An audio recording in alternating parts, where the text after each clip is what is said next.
Jennifer, how you doing?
Hello, everyone. Welcome to the National Inventor Club, July 2021. Unbelievable how time is flying. Welcome, everyone. We have a great lineup of introductions and our guest speaker today. Really unbelievable story. Jennifer Tefler. She is the founder, creator of Pillow Pets, which, yes, they've sold over 100 million units, over $1 billion in sales, and she's still going strong. So we're going to hear from her. Let's get started tonight. Say hello, everyone. Great to see you again. Thank you for joining us. If you'd like to become a member, we have two memberships. We have a free membership for everybody, and then we have a paid membership. Membership that's paid does have its benefits. You get this nice t-shirt that all the members get right here, National Inventor Club. You get to be part of an inventor showcase. If you're a service provider and you become a paid member, you could be part of the service provider showcase. And there's other benefits.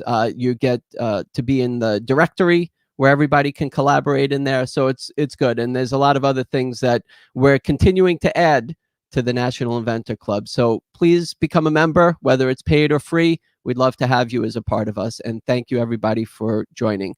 So let's start off with introducing Erica Chase Gregory. She is from the Small Business Development Center in Farmingdale, New York, at Farmingdale State College.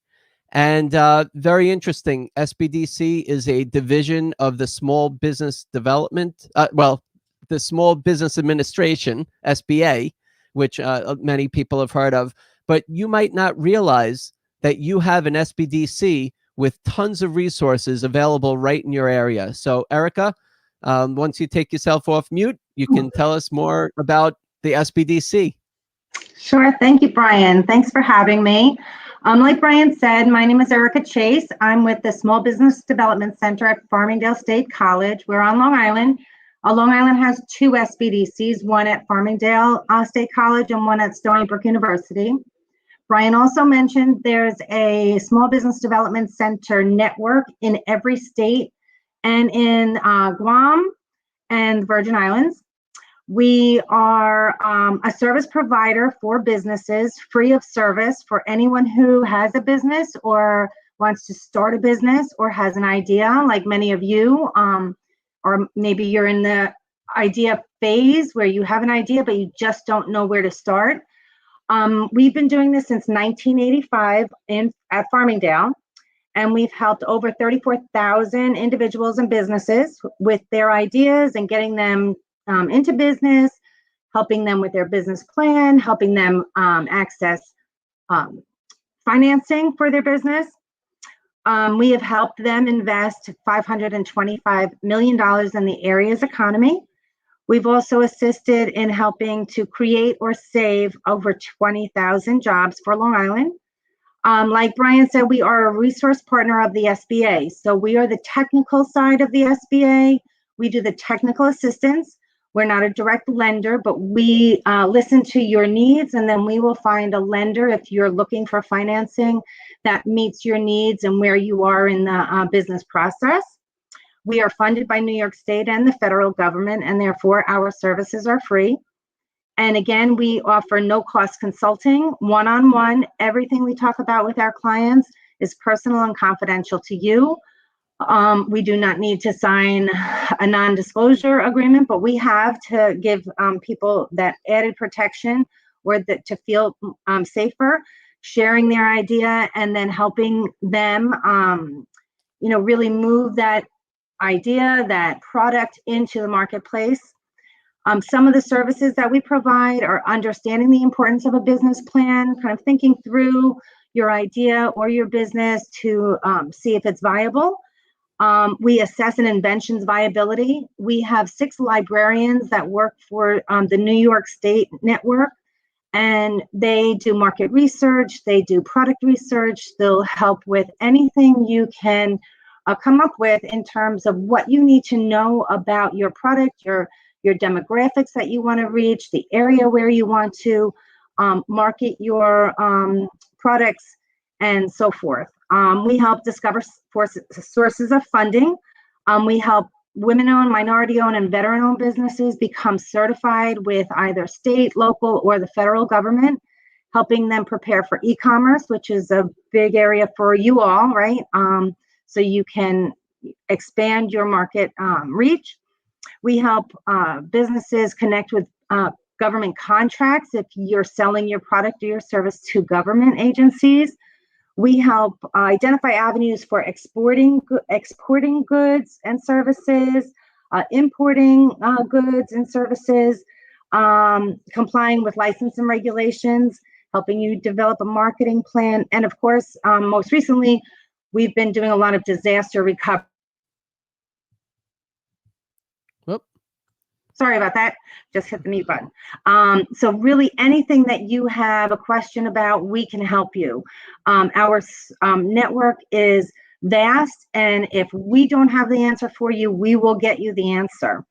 So that is what we do for you. And Brian asked me to have a tip for you tonight, right, Brian? Yes, let's hear it. SBDC All right, tip. My SBDC tip for this month is goal setting. So I love working with small businesses, and sometimes things are there's so much going on in your head. And if you bring it down to having 3 goals, whether it's a small, medium, and large, and what I want you to do every week is to set a small, a medium, and a large goal, write it down, share it with someone, and make sure that you get them done by the end of the week. There's no pressure. This is for you. And I guarantee you, you will say, wow, I have been wanting to do that for a month because I wrote it down, I shared it, and I executed it. You're going to get it done. So again, a small, tiny, it could be clean your car. That's how small. It can be something personal or something for your business that's just been nagging and it's something you just don't want to do. I typically start my week by picking the one that gives me the most anxiety. So if I just don't want to make that phone call, or I don't want to read that big, huge paper that I have to find all of the answers for, that's the one I like to start with. Just dive right in. But again, goal setting, and you're going to see that you're going to get so much further when you do your goal setting, sharing it, and then executing it. And if you don't get to it, you can put it off to the next week. But again, put it on your list. Thank you so much, Erica. Small Business Development Center, SBDC. Find one in your area. America's Small Business Development Center. You can go on the website. You can find it. You can email Erica. She'll include her email in the chat. The other thing is that if you need business plans, if you need research, you want to connect up to local resources in your area for whatever it is, for grants, for loans, for maybe a 3D printer in the college that the SBDC is located in, they will hook you up. And they are part of the Small Business Administration, the SBA. You have the SBDC really there to cater to you, and it's free. You show up, you call up, they're there for you to help. Thank you so much, Erica. Really appreciate your support to National Inventor Club. Before this, it was the Long Island Inventor Club. Really appreciate everything that you do in support for our group. Thank you so much. Okay. All right. So let's take a look and see who we have next. We have Will Salas. He is from the PTRC, which means the Patent and Trademark Resource Center. And that is a division. His division is a division of the U.S. Patent and Trademark Office, Patent and Trademark Resource Center. Welcome to National Inventor Club, Will. Thank you so much for all your help and support. And why don't you tell all the listeners and watchers out there what the PTRC from the USPTO, U.S. Patent and Trademark Office, is all about. Okay, thank you, Brian. It's good to be back on the show. We're all about helping people. Again, just like Erica's services, everything we do is for free, so there's no harm in coming and talking to us. We're accredited by the USPTO, and what we do is we demonstrate how to go about a patent and trademark search. I don't sign orders to not share your work, because you don't have to share your work with me. Everything's by demonstration. Speaking of sharing, Brian has asked that I share a 2-minute tip. So I'm going to share my screen. Anything goes sideways, my information is going to be in the chat. You can get a hold of me at wsalas@smithlib.org. Again, I'm in Smithtown, Long Island, New York. Okay. While Will is pulling that up, it's really about doing a patent search. One of the very, very important steps of when you come up with an idea, no matter what stage you're at, even if you want to go back and do a patent search, Will and his team and other PTRCs in your area or close to you, you can go into, they provide free resources to help you figure out how to do a patent search. So go ahead, Will. Let's see if we can get your screen up here. Excellent. If things are going well, you should see the uspto.gov website. Do we see that, Brian? Yes.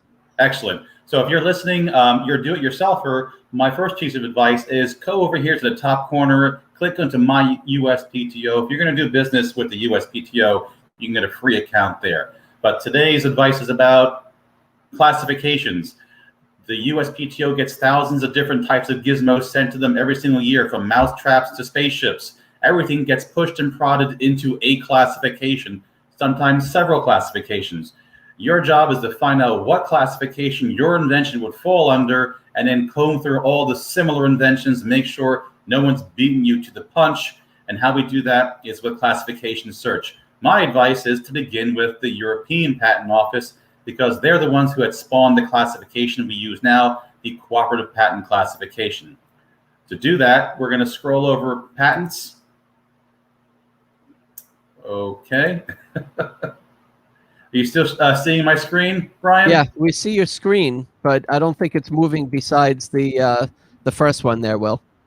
Right, so I'm not clicking away. So again, my advice is to start with classifications. If you can get your way to the Sbdc website, it's a free website for anyone to search, as well as the uspto.gov. And a lot of people ask me, why classification searching? Why not keyword? Everyone's used to using Google and Bing and Yahoo and typing in keywords and getting everything they want. Well, the simple reason is not everyone uses the same terms for the same thing. If I had a bathroom invention, you might call it a bathroom. Someone else might call it a privy, outhouse, water closet, what have you. And now you're searching all of those terms individually, and at times, time is just running away with you. But with classifications, there will be a single classification to represent that single idea. And once you have that classification, you can type it into the uspto.gov website or the Sbdc website and bring up a whole listing of those similar inventions to find out if, in fact, you are the first one to have that idea. Now, I mentioned different websites and different patent offices, and the reason I do that is when you want to patent an idea, you have to make sure you're the first person to have that idea all over the world. So people ask me, well, where do I begin? Do I search Google Images? Do I search Amazon.com? The answer is yes. You search everywhere. Amazon.com, you can search Google Images, any market where you think that your product may be sold, any magazines, any scientific papers, if it's a very technological advanced invention, you want to just uncover every stone, turn over every stone to see if someone has already had your idea, because your application fees are not returnable should someone had already had that idea. So do a little homework and do a little patent searching on your own. My apologies that I'm having trouble sharing my screen, but things go sideways sometimes. The good news is that you can visit with me in person, or you can visit with me virtually. It all begins by shooting me an email at wsalas@smithlib.org, or visit my website at the Smithtown Library, and I can set up an appointment with you, and I can go over demonstrations of the patent search. Or if you have a small business already and you want to register a mark with the USPTO, a trademark, I can help you search and learn how to search the trademark electronic search system. And I assure you, in person or through my website, it'll go a little smoother. My apologies again for not sharing my screen, but again, you know how to contact me. Brian? Thank you, Will. So Thank Will you. has the PTRC, which is the Patent Trademark Resource Center, which is a division of the U.S. Patent and Trademark Office. His services also are free. They support National Inventor Club. Thank you, Will, and your team. No matter where you are in the country, Will is available to help you schedule an appointment with him. He will show you how to go through the systems and do your own patent search. And you can take that and kind of compare what you have to what already exists and make your own decision. You can take it and give it to a patent attorney or agent and let them take a look at what you found and what your Also, invention Brian, is. Yes, sir. If I could, sorry to interrupt. If you're the type who's more comfortable meeting one-on-one with somebody, it's a nationwide network. There are 85 libraries like mine where you can meet with somebody like me face-to-face, and we will go over the demonstration process with you. Excellent. And where can we look up where the nearest PTRC is by us? Try the USPTO.gov website. I can't show you the links right now, but email me and I will get you information about the nearest USPTO PTRC to your location. Okay. And whether it's you or anybody else from the PTRC, you are not patent attorneys or agents. You are independent. You don't give opinions or feedback on inventions, from what I understand. You just help to guide them through the process of searching for prior art and patents and trademarks. You're 100% correct. We don't give out any business advice or legal advice. We're librarians first. We're really good at searching and teaching people the search process.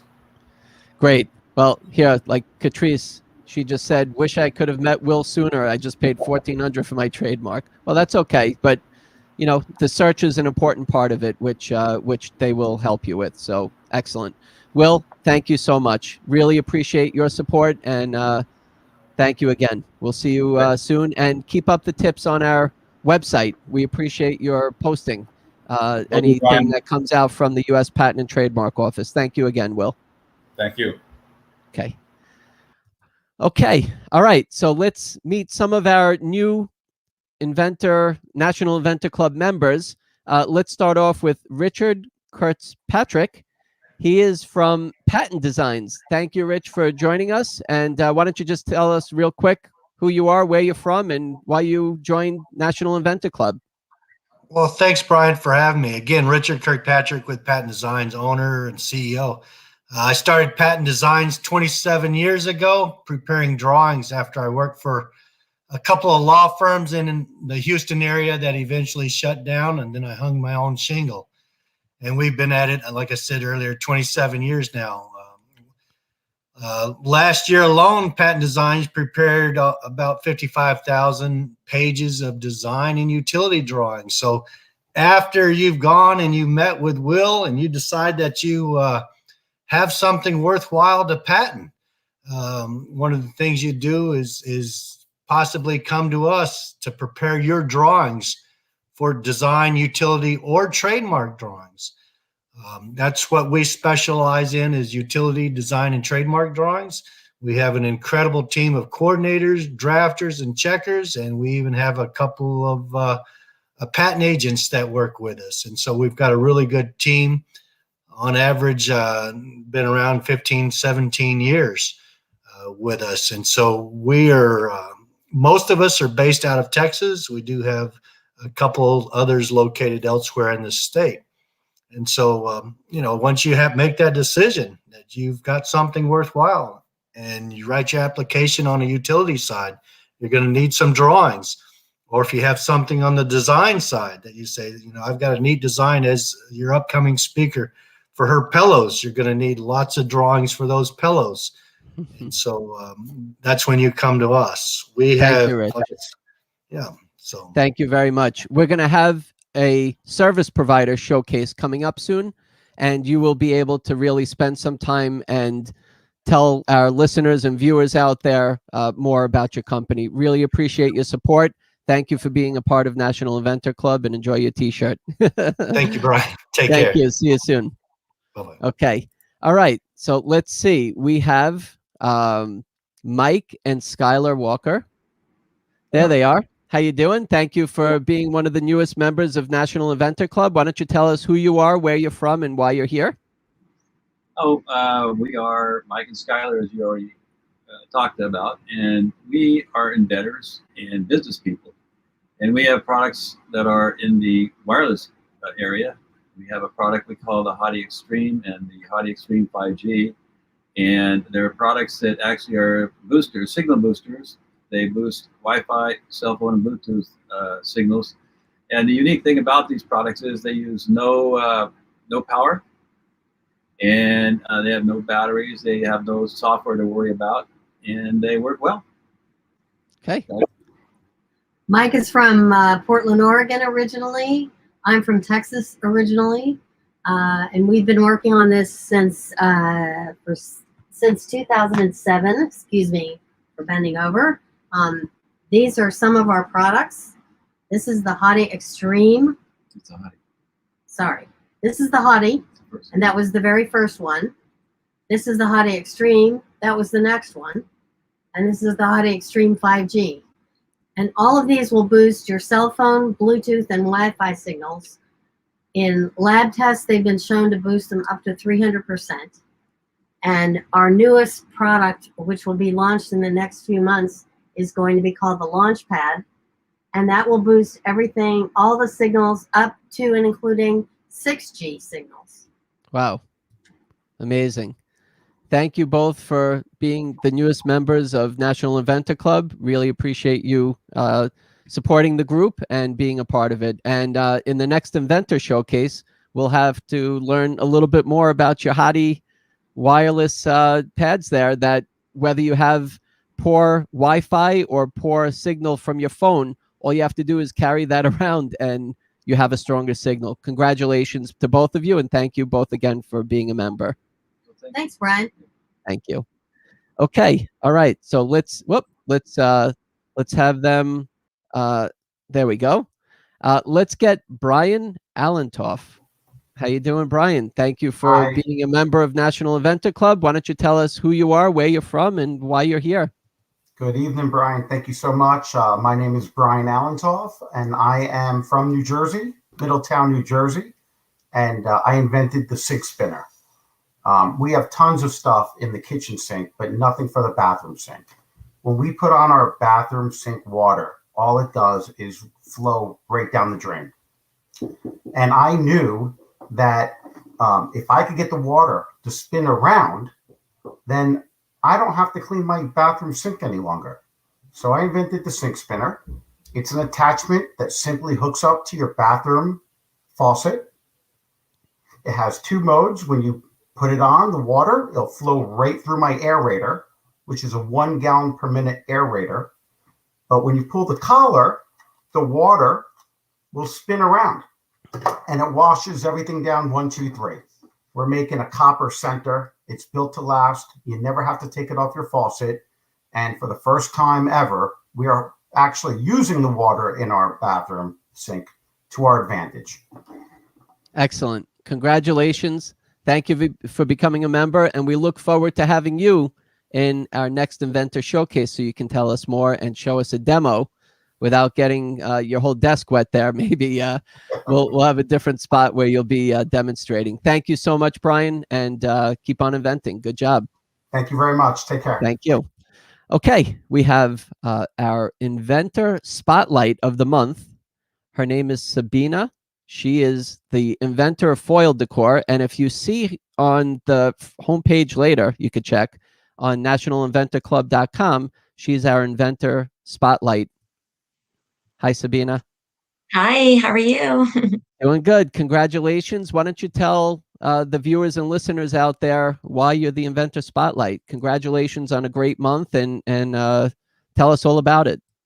Yeah, so my name is Sabina Miller. I am the inventor of foil decor. It's a serving container for foil pans. It gives you the look of a casserole dish, but made out of plastic. So my husband and I have always just sold my product at farmers market, but we went to our first trade show. It was the Atlanta Gift Mart, and it tripled our expectations. I ended up having Adam Glassman from Oprah Magazine picked me as one of his top 5 picks, and out of that, I was one of the People's Choice also for my product. So overwhelmed with excitement, and so many great things have happened since then. Excellent. Congratulations, Sabina, on being the Thank you. National Inventor Club Inventor Spotlight. We're looking for the next one. So if you have some great information that's happened with you or for you and your invention, please email me, and we will make you the Inventor Spotlight. Thank you so much, Sabina. Congratulations, Thank you. and keep doing what you're doing. You're on a Thank roll, you. so congratulations. Thanks. Okay. All right. So I think most of you have heard of this invention. Pillow pets. It's a pillow. It's a pet. It's pillow pets. I'm sure you've seen, whether it's an infomercial, you've seen them in the stores, you've heard about them, you've seen kids with them. It's a stuffed animal that turns into a pillow. I mean, just how it happened, Jennifer Telfer is going to tell us. So Jennifer, welcome. How you doing? Hi, thank you for having me, Brian. Thank you for joining us. And you are the creator of Pillow Pets. So you have inventors, entrepreneurs, all types of people out there that are listening and watching you. Why don't you tell us, introduce yourself and tell us who you are and how you came up with this invention. Hi, I'm Jennifer Telfer, and I am the creator, CEO, founder of Pillow Pets. It's a plush animal that unfolds into a full-size pillow. Okay. And Jennifer, so let's talk. Very interesting story. Unbelievable product. Do you have one with you? I do, yeah. Let's take a look. I've got my. Does everybody remember these? Everybody remember this? So you have your plush animal, and then you fold it on its back. You undo the latch here, and then it turns into a full-size pillow. So it makes a plush animal functional, which is really nice about it. Instead of just throwing your stuffed animal in the corner of the room. Right. And how many of these designs have you made since what year? Oh, wow. Well, we started Pillow Pets in 2003, and we've made thousands of designs. Not all of them went to retail, but we've made a lot of Pillow Pets throughout the years. Wow. So 2003, yes. Tons of designs, over 100 million units have sold. Over $1 billion if you multiply that, because I think, not to count your money, Jennifer, but average $20 per pillow pet. Yeah. Over $1 billion and going strong. Tell us what's happening right now. What are you doing with your pillow pets, and what's the next phases? I know that last year you had a stellar year also, right? And you're working on all these different projects now to keep the brand going. Tell us about that. Yeah, we are. Actually, it's kind of interesting. Back in 2016, we launched a brand, a scented pillow pet brand, and it didn't do very well. And we actually had a girl on TikTok during COVID do a TikTok video and about our strawberry cow. I actually have one. It's like I knew you were going to ask me this. So our strawberry cow, what we did is we have scented beads in the corner. And so her TikTok video went viral. And so basically the scented line has been, our #1 selling line for the past year and a half. So that's what Very we're nice. concentrating on. Yeah. I'm smelling the strawberries from here. Isabella is asking, will the blueberry cow become available soon? Yes. I mean, unfortunately, everybody's having the same problem, not just us, but with importing containers, we're getting delays. It's taking a lot longer to import product into the country. So yes, we are going to come out with the blueberry cow again. We just keep selling out pretty fast as quickly as they're coming in. So we apologize. nice. We're trying our best. Jennifer, there's inventors out there. There's entrepreneurs that have a business. They want to start a business from their invention. Maybe they're looking to license their invention. You're an inspiration to us where you came up with an idea, and I'd love to hear how you came up with the idea and how it all happened. So maybe you can share that story with us.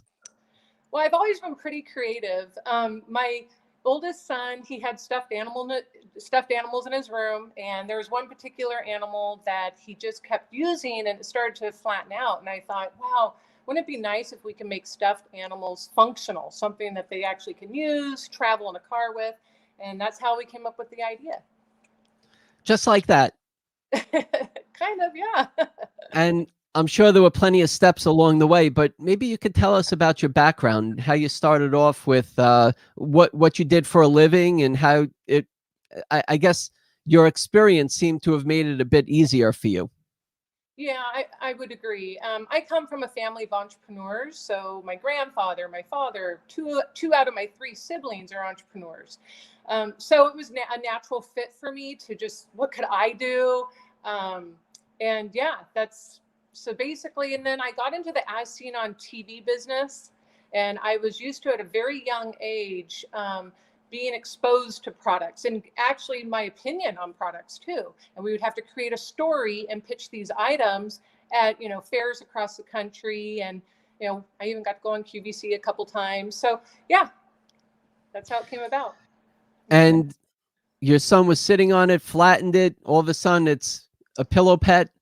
Tell us how, like, after that happened, what were the steps that you took to bring it to a point where you have an invention, you're the creator of this pillow pet. So tell us about how you went through the steps. Was it difficult? Was it challenging? I mean, every entrepreneur has its challenges. So I knew right away that I needed to go to a trade show because of my experiences with as seen on TV products. So I went to a trade show in Las Vegas, and I found a plush manufacturer that I absolutely love their quality. I knew I didn't want a product that was going to just last 6 months, so I wanted to give really nice quality to the public. And yeah, so we found a great manufacturer, and that's how it all started in Las Vegas. Very nice. Look, there's people that come up with ideas all the time. What did you need to do first, second, and third to get it to a point before you even went to a trade show? Tell us about that experience. Like, I need a manufacturer. I have to make designs. I have to make it so it's perfect. What size is it? What am I naming it? Tell us that experience, because there's a lot of people that come up with ideas all the time, but to really capture the idea and start taking it to the steps that you need to bring it to where it is today, maybe you can share that, because there's a lot of inventors that are kind of stuck and they're not sure what to do next. Being an entrepreneur, you have to be a risk taker, and I think a dreamer. So, I just had faith, and like I said, I knew I had to find a manufacturer. We worked together with the manufacturer to come up what we thought was a great version. We knew it had to be small enough for a child to travel with, to hold, and but at the same time, like I said, fold up so they could use it as a pillow too, or unfold into a pillow. Yeah, but I mean, that's about it, really. I mean, and there's a lot more to it, but so we'll be here all night. Well, okay, so you got the design kind of to where you wanted it to be, and now you had to figure out what you were going to put on it. There's a million different pets that are out there, animals. Like, I mean, I see, and I'm sure the other inventors and viewers and listeners are looking at your line, and we see licensed brand properties there, right? You have all these things. So how did you come up with the first ones, and how many did you need to come up with? I came out with 6, and you do your homework. So, obviously a puppy was our number one. Everybody loves a, little snuggly puppy. But that's basically what we did. We did our homework. We saw what, plush animals were kind of out there, what was popular. And then our plush manufacturer also helped us because they were already making plush for other companies. So you had the 6, Yes. you went to a trade show, and it looks like you expanded very quickly. How come the 6, like I see hundreds now, but I'm saying like the 6 you started off with, how did you end up just building all those new designs? Well, when we first launched into retail, we launched into, because I'm from As Seen on TV, state fairs, festivals across the United States. And I was actually selling the pillow pets myself. I would demonstrate them and sell them. And then I would get the feedback from consumers and the public, general public, and they would say, well, do you have an elephant? Do you have a hedgehog? Do you have, whatever, a ladybug? And so when you hear it enough, you'd be like, okay, now I know that's my next character, because every day I get asked if we have an elephant. So I just listened to the consumers. Yeah. And there had to be a point where you were doing a certain amount of volume to be able to go to, you have what type of characters on there? Maybe you can share all the different characters. I don't know if we have time for all of them, but maybe some of the most popular ones. Oh, wow. Well, the puppy continues to be one of our top selling items, even till this day, even though he was number 1. Ladybug was really trending there for a long time. There's trends. It's really interesting. That's what we've seen, in the past 10, 15 years since we've been on TV. But gosh, anywhere from, then licensed characters like Appa or cows. I mean, we have a blueberry chocolate, our regular cow. So cows are very trendy right now. It seems to change, year to year. And you have Disney, right? You have Mickey. Did you have Mickey Mouse and right? Yes. What other characters did you have that were popular? Oh, wow. I mean, it's gone from Phineas and Ferb, from that, gosh, I can't think of his name, but we've had so many trolls, Poppy from Trolls, with SpongeBob, obviously Mickey and Minnie, Winnie the Pooh. Eeyore continues to be popular. So there's some evergreen characters that just always sell. And then some are a fad, they come and go.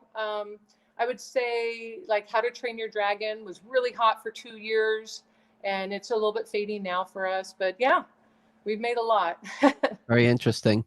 Jennifer, the inventors that are on our show here, can you give us some advice about going to a trade show and when the right time to go to a trade show is?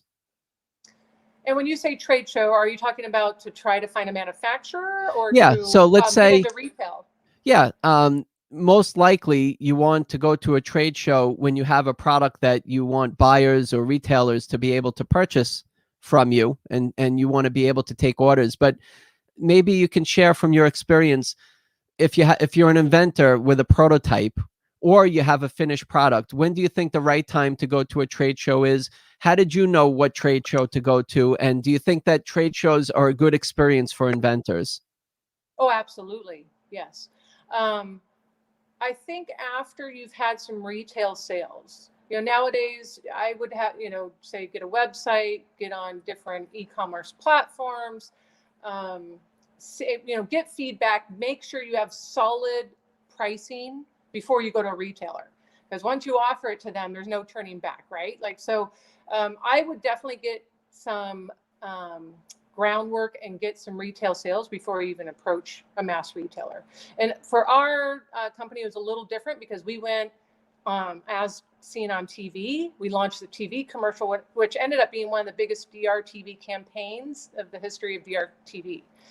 So we actually had, and I was just thinking of this the other day, I had Toys R Us call me, and I had Bed Bath & Beyond email me, which that does not happen. So it happened a little differently for us. We really had to move quick and fast because mass retail wanted us because of the success of our DRTV campaign. There's inventors that are in the stage of having this prototype, or maybe they have a finished product and they're thinking about licensing their invention, product licensing, to earn royalties. or manufacturing and starting their own business. What kind of advice can you give to the inventors when they're in that fork in the road?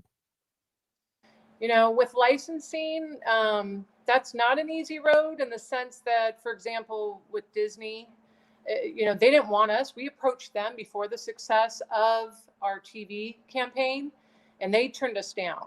So some licenses are hard to get. Now, others are easy. If it's a smaller, you know, company or a brand that's, or, you know, that's been around for a long time, that you can probably license. So I don't know if I would do that right off the bat myself. I mean, see if your product sells first, because you're going to have to go in, and when you try to get a license, you have to kind of pitch them, and you have to guarantee them money. So right.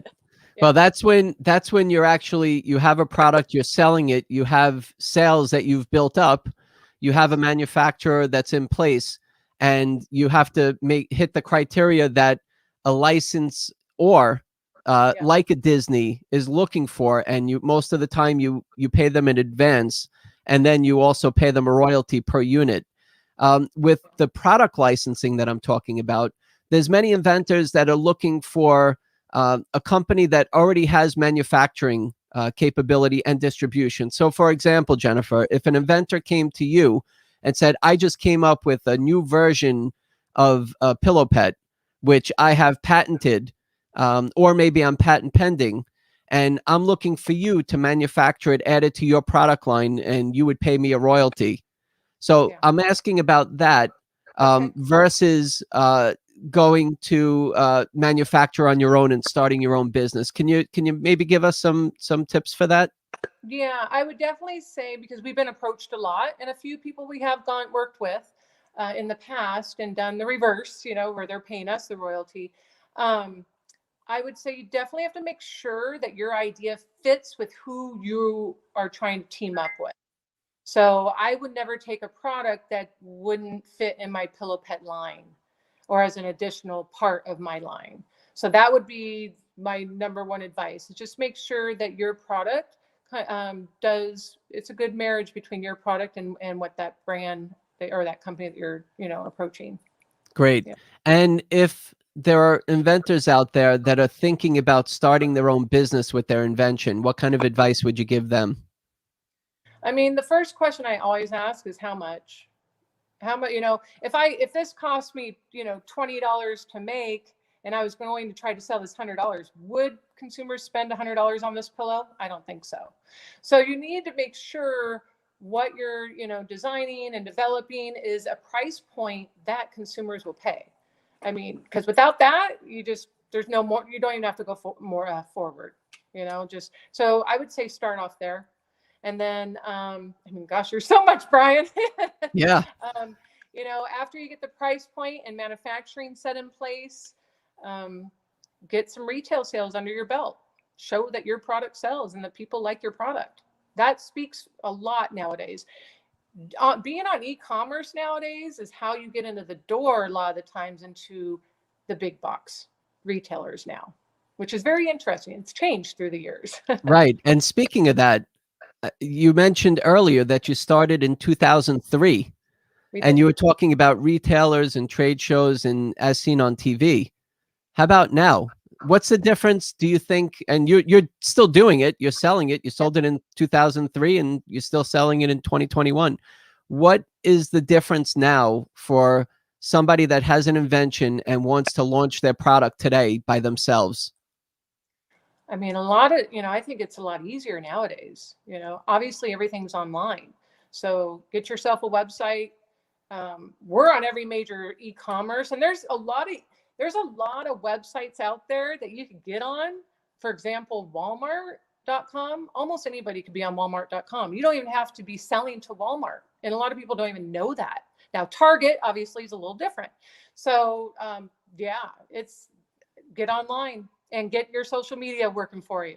You know, YouTube, like I said, we've spoken before, and I said TikTok. That's TikTok. You need to get used to speaking behind a camera, even though technology is not my friend, but you need to, we know that too. But yeah, videos, TikTok, people want to engage. Yeah, just social media. What are some challenges? besides the technical ones, what are some challenges that an inventor would face, do you think, just from your experience, and how you would overcome them to be able to continue to keep your invention moving forward to turn it into a product? What are some obstacles that you had that you've learned some lessons from that you could share with our inventors? Knockoffs. So, at the beginning, I personally didn't want to spend the money. I tried to, get patents and copyrights on my designs, which I did eventually. But at the beginning, we had a big problem with knockoffs. So thankfully, we did get a trademark. We got copyright. So I would say, at the beginning, if you have a winner and this is a product you want to see follow through and work really hard for, definitely make sure you do your research, whether you hire a patent attorney like I did, or you do it yourself online. Get your patents, get your copyrights, and get your trademarks, and protect your product. Great. Let's start taking some questions in the chat that we can answer, that Jennifer can answer for us. Speaking of intellectual property, you mentioned patent, trademark, copyright. Tell us about that, because there's inventors that are so nervous about talking about their idea even to anybody. So Yeah. like with yours, I mean, there is some utility to it. Yeah. And you have the Pillow Pet trademark. Tell us about your experience and some lessons learned that you can share with the inventors on intellectual property. Oh, wow. That's kind of hard for me to answer because I don't have a patent. I only have a copyright on the design. So, which is, to me, it's, just as important, because I like to explain, I have my designs. You have Barbie dolls, Bratz dolls, Cabbage Patch dolls, but I can't make a Pillow Pet that looks like a Cabbage Patch doll. I'm just saying hypothetically. So, I really can't answer much more about that because I don't have any patents. It's interesting though, because many inventors are really hung up on the patent.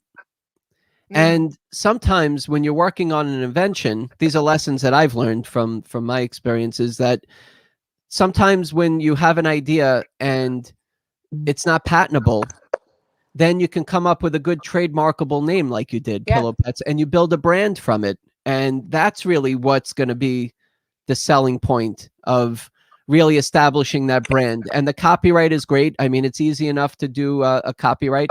Look, I'm sure you wanted to get some intellectual property protection on it, and you could have started, and I could have made a different Pillow Pet and called it something different. So what do you think gave you the edge, that competitive edge, to really get out to market first? Well, maybe that's the answer.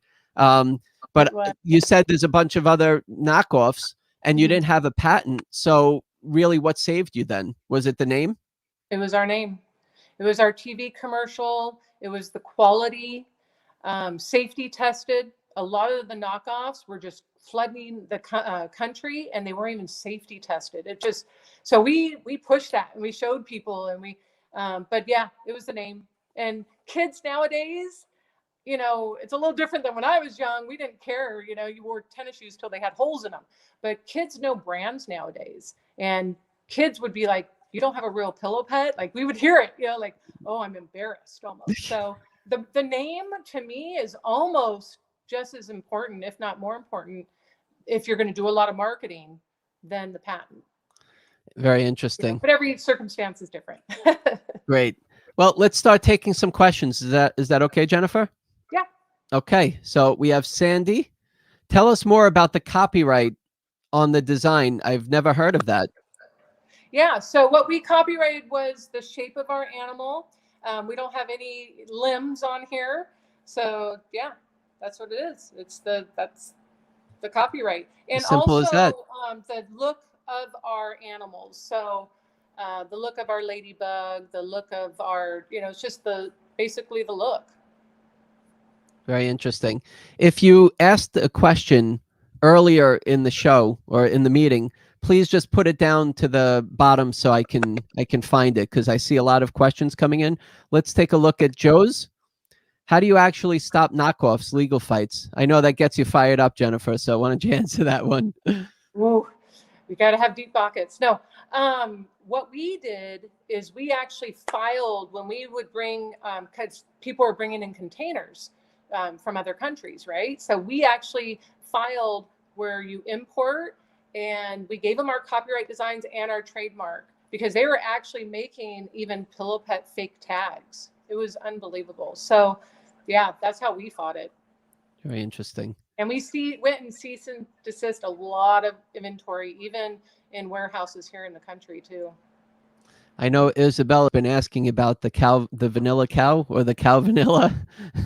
Oh, so what did we decide to do for the first time ever? And that was actually my idea. Is we're coming out with a mystery cow. So I'm sorry to burst your bubble, but I will tell you a little hint. It is not vanilla.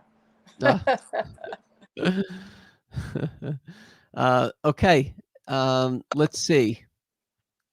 Peggy, in the beginning, did you choose made to order ornate a certain amount to create in hopes to sell products created? Let's see if you can answer that one.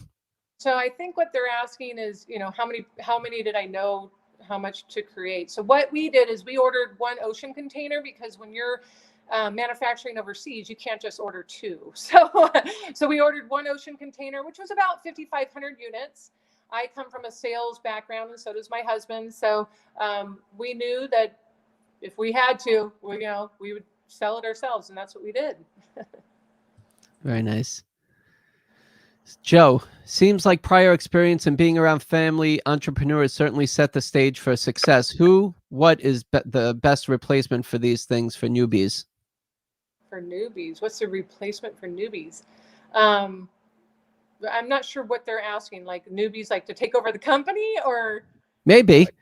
I mean, you have how many? You have 2 kids, 3 kids? Yeah, I have 2 boys. Two boys. I have an adopted son who's actually our operations officer right now. So I guess you would say one of our 3 sons. Very nice. And are they going to be kind of taking over? I mean, you look like you're having way too much fun. Are they working with you on a daily basis? They are. It's allowed me to step back and just do what I love, which is design and development. And he's handling the everyday stress. So Joe says, no one in my family is in. Okay. All right, Joe. Well, you'll be the first one. Okay. My father is a big fan of pillow pets. We have nieces. Well, I have nieces and nephews. I know he's going to be buying them after this. So where did initial sales begin, store exposure or TV? And he was also asking where people can buy it today. I would say 90% of our sales are online now, which is crazy to think. So we started at festivals and state fairs across the country. Then we quickly developed a kiosk program. So we were in the malls all across the country. So that was a lot of fun. And then we went into as seen on TV. And then because of that success, like I said earlier, we got into mass retail. And then now we find that e-commerce is where it's at. Online. Thank you. Okay. Robert, do you have a problem with inventory flow forecasting due to lead times? I guess you're manufacturing in China? We are. Normally we had it down pat. We're like, it was just great. Our forecasting was not hard at all. But now, because of all the delays in China and everyone trying to fight to get on the ships, it's really, that's been a concern for us. Yeah, this past year, it's been a very big challenge to keep inventory in stock. Peter asks, how about lavender for stress reduction? Peter, hopefully you're not stressing too much and all is well with you, but let's see if Jennifer has a pillow pet for you. Peter, we actually do. We have a lavender lamb, but guess what? It's sold out right now. Wait, I think we'll have lavender lamb back within the next month or so. Okay. Roberta, she hopes they're given out to children in hospitals. Do you do any philanthropic type of charities that you work with? Absolutely. Yes, absolutely. I was on the board of directors for Family Reach, And what they do is they help fund. A lot of times when children get cancer, the family can't afford to both parents to keep their job. A lot of times, actually, one of the parents will have to quit their job to help the child go through cancer and all their treatments. So in return, financially, they end up having financial problems. And so what we do is we make sure that we keep a roof over their head and the lights on and the house warm at night and food on the table. Very And nice. we've given out thousands, literally thousands of pillow pets every year.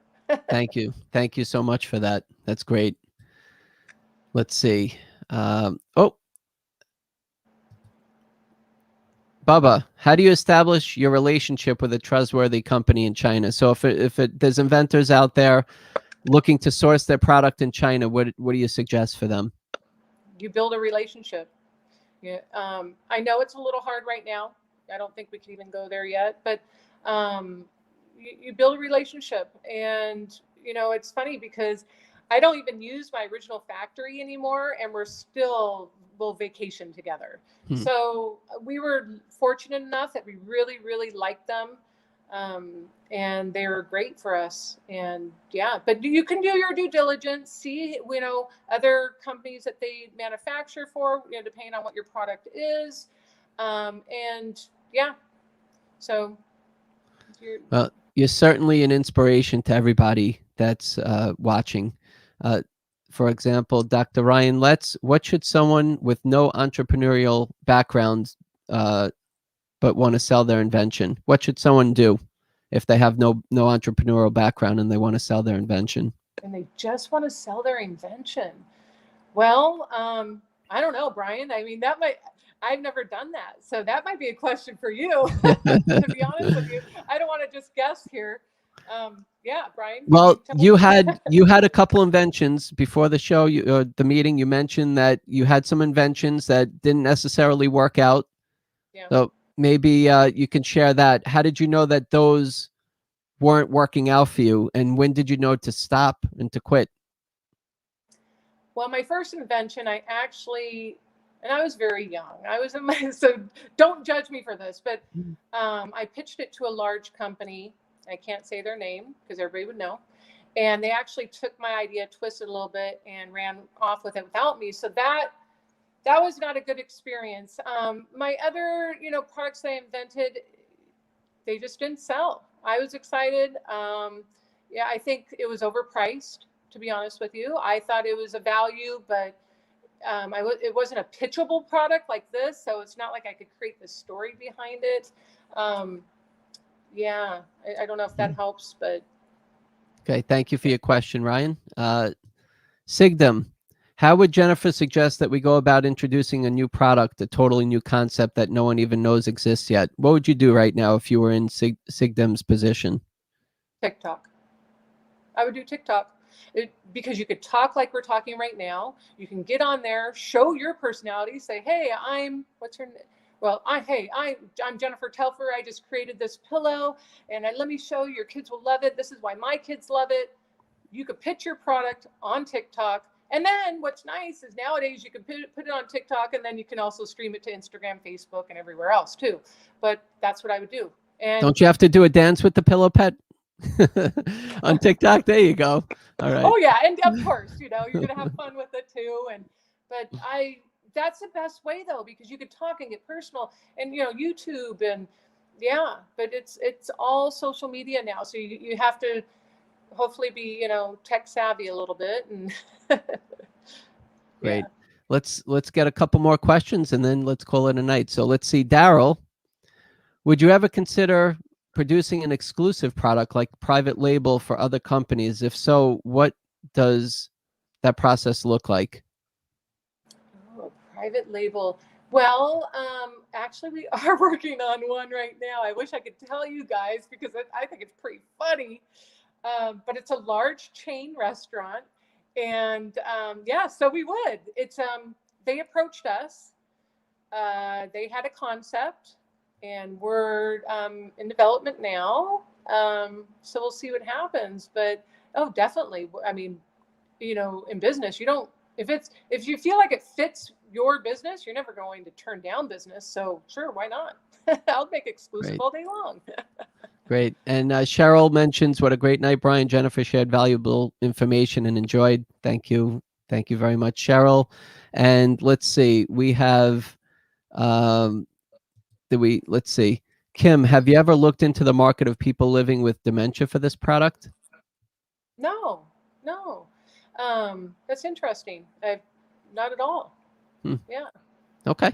Interesting. Yeah.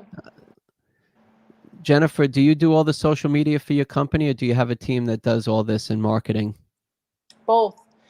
I've had tons of marketers through the years, and then during COVID, I was, just upset with what was going on in the world, and I decided, even though I'm not tech savvy, but I decided to hop on Instagram, and I did an IG live, and I loved it. I love connecting with the people again.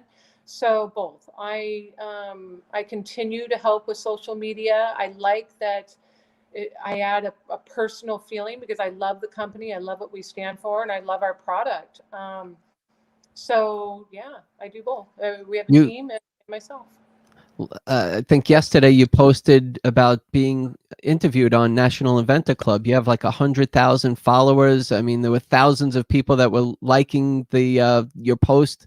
I mean, that's where it's at. And you have many of the people who were followers on your, I think it was Instagram, they're on here tonight, and they're asking you about, they're your fans. You've built up a fan club.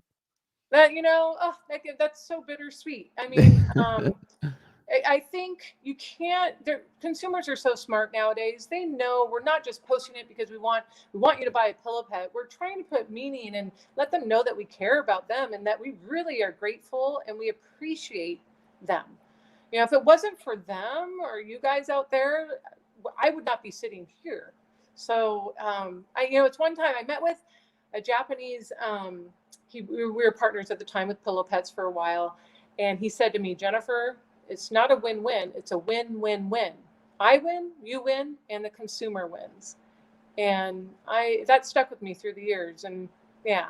So. Well, it shows. It shows. And that's why you continue doing what you're doing and love what you're doing. And it seems like you've built up good partnerships along the way, and you've built up some successes. And again, with trials and tribulations along the way, but you seem like you got it.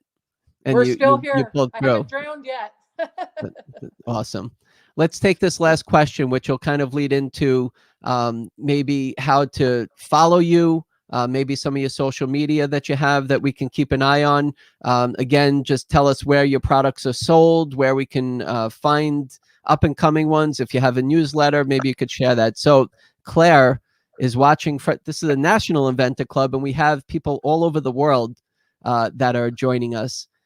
So Claire is asking, hello, watching from New Zealand. Does Jennifer accept inventor submissions? So you're going to get people that have a pillow invention, and they're going to want to show it to you. What's your take on that? Yeah, I mean, we have inventors approach us all the time, and we're open-minded. The only thing is we don't sign NDAs. So as long as you're comfortable, but we're not out in the market to rip anybody off too. I mean, we don't have to, we're pillow pets. We're not, but the reason why we don't do that is because we're always working on stuff. So if somebody approaches us with something that we're working on that's similar, that's the only thing. But if you want to, absolutely, we'll look at your product. If we think it's a great fit, we'll try to work with you. If not, we'll give you some advice and tell you what we think of your product. Great. Just a couple quick comments. Great night. Also market for after heart surgery pillows. Make them something people would use longer term, not than just for recovery. Thank you. Hutchin Solutions. Gene. Hello, Jennifer. Would you be interested in knowing more about a plush? Oh, he's pitching us. He's pitching you. How you doing, Gene? Good to see you.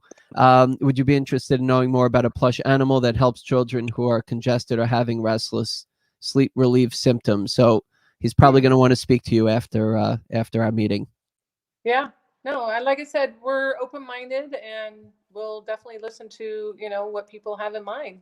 And Great. If we like it, we'll run with it. Great. All right, Jennifer, we really appreciate your time. some final words of wisdom. I always love to ask this. You have inventors at all stages of their invention. They have the idea in their head. They don't know what to do next.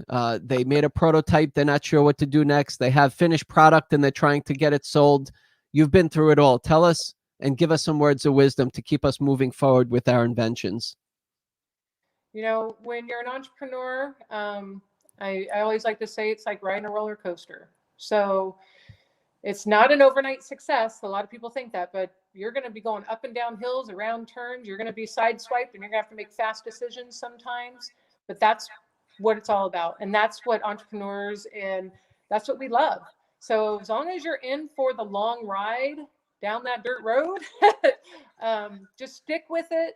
Be true to yourself, be true to your product, and go for it. Great. Thank you so much, Jennifer. Really an inspiration to everybody out there, right? I mean, you just got to go for it, right? You do. Well, what do you have to lose? You know, there's one last thing I'll say. I said this on Tell my us. iconic show a couple years ago. I said, my favorite quote, failures fall into two categories: those who did and never thought, and those who thought and never did anything. They didn't do it. So if you're thinking about it and you don't take action, then you've already failed. So why not try? You know, like, trust me, I failed at business a lot of times before Pillow Pets, but it's my passion. I love it. And you learn from it. Wish I would have taken business in college. I should have. Amazing. I know you're on LinkedIn. We can find you on LinkedIn to connect up. What other ways can everybody follow you and be in touch and stay in touch with you? LinkedIn, we have Instagram, at Original Pillow Pets, Facebook. We have a YouTube channel, and like I said, we have TikTok. And where's again, one more time, where we can buy the product? We can buy it online in retail stores. Tell us some of the best places to find them today. Oh, the best place is pillowpets.com. No, but we're on every major platform. You name it, we're on it. Walmart, Target. I mean, we're even on Tractor Supply. So you can find us practically anywhere on the web, and we are in stores too. But yeah, you can find us almost anywhere. Thank you so much, Jennifer, for joining us. Really appreciate you being on our meeting, National Inventor Club. Thank you very much, everyone. Let's do this. All right. What a great meeting. Jennifer was amazing. All our new National Inventor Club members. We had some tips from the U.S. Patent and Trademark Office, PTRC, Patent and Trademark Resource Center. We had Erica Chase Gregory from the Small Business Development Center, which is a division of the SBA, Small Business Administration. What a great evening. Thank you, everybody, for joining us, and keep on inventing, and please become a member. It's free. We have free membership and we have paid membership. Take a look at nationalinventorclub.com and you could see the membership categories that we have. And we also have one for service providers, and we offer plenty of benefits for the paid member. Thank you, everybody, for joining us. Keep on inventing. And until next time, we'll see you soon. Thank you very much.